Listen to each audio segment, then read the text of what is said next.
Went to my boss and said to him, I'm going to go to this crazy thing and I'm going to start this company selling books online. Then he said, let's go on a walk, and we went on a 2-hour walk in Central Park in New York City, and the conclusion of that was this. He said, this actually sounds like a really good idea to me, but it sounds like it would be a better idea for somebody who didn't already have a good job, and he convinced me to think about it for 48 hours before making a final decision, and so I went away and was trying to find the right framework in which to make that kind of big decision. And I'd already talked to my wife about this, and she was very supportive and said, look, you can count me in 100%. So it really was a decision that I had to make for myself. And in the framework I found which made the decision incredibly easy was what I called, which only a nerd would call, a regret minimization framework. So I wanted to project myself forward to age 80 and say, okay, now I'm looking back on my life, I want to have minimize the number of regrets I have. And I knew that when I was 80 I was not going to regret having tried this. I was not going to regret having wanted trying to participate in this thing called the internet that I thought was going to be a really big deal. I knew that if I failed I wouldn't regret that. But I knew the one thing I might regret is not ever having tried, and I knew that would haunt me every day. So when I thought about it that way, it was an incredibly easy decision. If you can project yourself out to age 80 and sort of think, what will I think at that time? It gets you away from some of the daily pieces of confusion. I left this Wall Street firm in the middle of the year. When you do that, you walk away from your annual bonus, and that's the kind of thing then the short term can confuse you, but if you think about the long term, then you can really make good life decisions that you won't regret later. Jeff's keen eye and ability to look proactively toward the future while taking calculated risk has contributed to a success. His instincts told him the internet was going to bring massive opportunity for those willing to be creative despite doubt and criticism from those around him. He knew taking this leap of faith would be the best decision for not only himself but for future generations as well. One of my jobs as the leader of Amazon is to encourage people to be bold, and people love to focus on things that aren't yet working, and that's good. It's human nature. That kind of divine discontent can be very helpful, but it's incredibly hard to get people to take. And if you're going to take bold bets, they're going to be experiments, and if they're experiments, you don't know ahead of time whether they're going to work.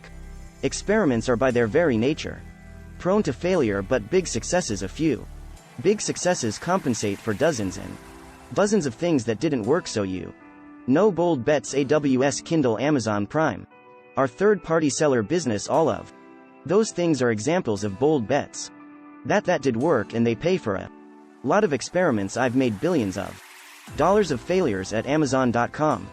Literally billions of dollars of failures, but they don't matter. What really matters is companies that don't continue to experiment, companies that don't embrace failure. They eventually get in a desperate position where the only thing they can do is make a kind of Hail Mary bet at the very end of their corporate existence, whereas companies that are making bets all along, even big bets, but not bet the company bets I do and I don't believe in, bet the company bets. That's when you're desperate. That's the last thing you can do. You don't choose your passions choose you.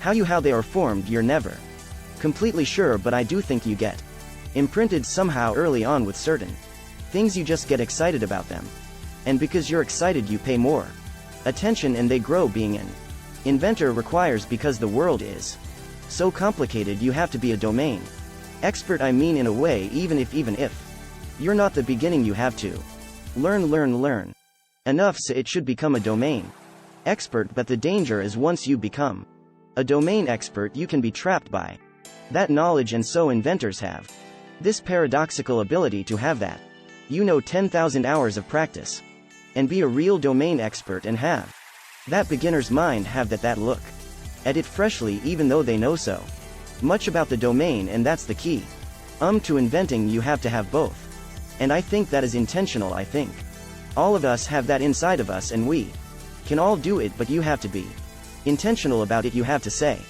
Yeah, I am going to become an expert and I'm going to keep my beginner's mind. Well, long-term thinking is a lever. It lets you do things that you could not do, or couldn't even conceive of doing if you were thinking short-term.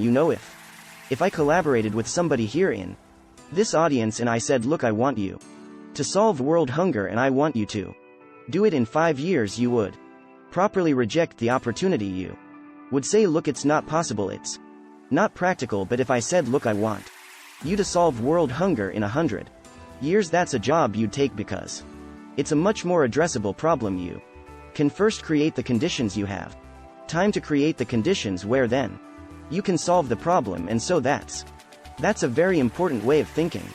And it works with everything. I mean, you have to back up and find the right time horizon for what you're trying to do. But at Amazon we probably do most of our things we expect to get some results in sort of 5, 6, 7, 8 years, but we find a lot of our other companies that compete against us in various ways, they're often trying to get things done in 2 or 3 years, and so we can do things that if everything has to work in 2 to 3 years, then that limits what you can do. If you give yourself the breathing room to say, okay, I'm okay if it takes 7 years, all of a sudden you have way more opportunities. Take bets, be an expert with a beginner's mindset and planning your goals in a long-term format are some of the secrets behind Bezos' success. Being able to constantly adapt and learn the growing market is essential to make your company, your brand, and your name go down in history. Jules Verne, Mark Twain, Galileo, Newton, all the curious from the ages would have wanted to be alive. Most of all right now, as a civilization, we will have so many gifts, just as you as individuals have so many individual gifts as you sit before me. How you use these gifts, and will you take pride in your gifts or pride in your choices? You can choose. We all get to choose our life stories, and it's the choices that define us, not our gifts. Everybody in this room has many gifts. I have many gifts. You can never be proud of your gifts because they're gifts. They were given to you. You might be tall, or you might be really good at math, or you might be extremely beautiful or handsome, or there are many gifts, and you can only be proudly of your choices because those are the things that you are acting on. And one of the most important choices that each of us has, and this just as well as I do, is you can choose a life of ease and comfort, or you can choose a life of service and adventure. And when you're 80, which one of those things you think you're going to be more proud of? You're going to be more proud of having chosen a life of service and adventure. Choose a life of adventure, a life worth looking back at in 80 years with no regrets. Create a story to tell and let the world be inspired by it. Music.